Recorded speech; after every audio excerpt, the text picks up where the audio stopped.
Telugu Desam party ఎమ్మెల్యేలు, మంత్రులు, ప్రజాప్రతినిధులు వాళ్ళ సొంత సంపద సృష్టించుకోవడంలో రకరకాల క్రియేటివిటీ ప్రదర్శిస్తూ ఉన్నారు. కొందరేమో చివరికి కేజీకి కోడి మాంసాన్ని కూడా నియోజకవర్గం అంతా కనుక 30-40 రూపాయలు ఎక్కువ రేట్లకు పెంచేసి ఆ పెరిగిన ధర ఆ పెరిగిన డబ్బులు మాకు ఇవ్వాలి అని చెప్పి వసూలు చేస్తూ ఉన్నారట. వినని వాళ్ళ షాపులే తీసేసి వీళ్ళే రిటైల్గా అమ్ముతూ పోతూ ఉన్నారని. ఇక్కడ నుంచి మొదలు పెడితే ఇక సంపద సృష్టిలో వీళ్ళ క్రియేటివిటీ బాబోయ్ కొత్త పంతలు తొక్కుతూ పోతూ ఉంది.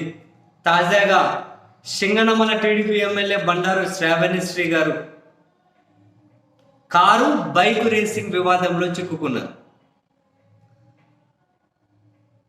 సింగనమల నియోజకవర్గంలో 3 రోజుల పాటు కారు బైక్ రేసింగ్ పోటీలు జరుగుతూ ఉన్నాయట. అయితే దీనికి ఎమ్మెల్యే గారు అనుమతి ఇచ్చారట. పర్యాటక రంగాన్ని అభివృద్ధి చేయాలి అనే ఉద్దేశంతో ఇది అనుమతి ఇచ్చినట్టు ఎమ్మెల్యే గారు చెబుతూ ఉన్నారట. బట్ అటవీ శాఖ వాళ్ళు మాత్రం మేమేమి ఎవరికి అనుమతి ఇవ్వలేదు, వీటికి అనుమతి లేదు అని చెబుతూ ఉన్నారట. ఇప్పుడు ఈ టీడీపీ ఎమ్మెల్యే చుట్టూ వస్తున్నటువంటి ఆరోపణలు ఏంటి అంటే, బెంగళూరుకు సంబంధించినటువంటి ఒక ఈ రేసింగ్ సంస్థతోటి ఎమ్మెల్యే గారు డబ్బులు తీసుకున్నారు అని, అందుకనే వాళ్ళకు అనుమతి ఇచ్చారు అని చెప్పి ఆ ఎమ్మెల్యే గారి చుట్టూ ఆరోపణలు అయితే గట్టిగా వినిపిస్తున్నాయి. ఆ నియోజకవర్గానికి సంబంధించిన టీడీపీ నేతలే ఈ ఆరోపణలను ముందుండి నడిపిస్తూ ఉన్నారు. సింగనమలోని టీడీపీ 2-3 వర్గాలుగా కొట్టుకుంటూ ఉన్నారు.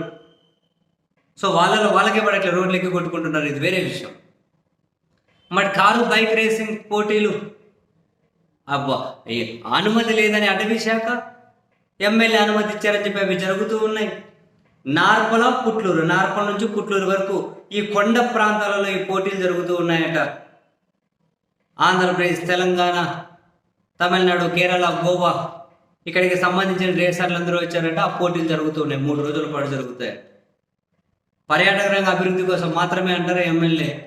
లేదు, ఎమ్మెల్యేకి డబ్బులు చేకూరినాయి అంటున్నారు విమర్శకులు. సో ఏమీ లేకుండానే ప్రస్తుతం పాలక పక్షానికి సంబంధించినటువంటి ప్రజాప్రతినిధులు ఏమీ లేకుండా ఏదైనా కార్యక్రమానికి అనుమతి ఇచ్చారు అని అంటే అదేమన్నా ఏ పనేనా? అటువంటివి కానీ అవుతాయా? వారాంతం పలుకులు ఆయన మాటల్లో చెప్పాలి అంటే, వీకెండ్ కమెంట్స్ ఆయన మాటల్లో చెప్పాలంటే, నియోజకవర్గాల్లో టీడీపీ ఎమ్మెల్యేలు పెళ్లి కావాలన్నా ఇంత రేటు పెడుతూ ఉన్నారు, చివరికి శోభన చేసుకోవాలన్నా డబ్బులు అడుగుతున్నారు.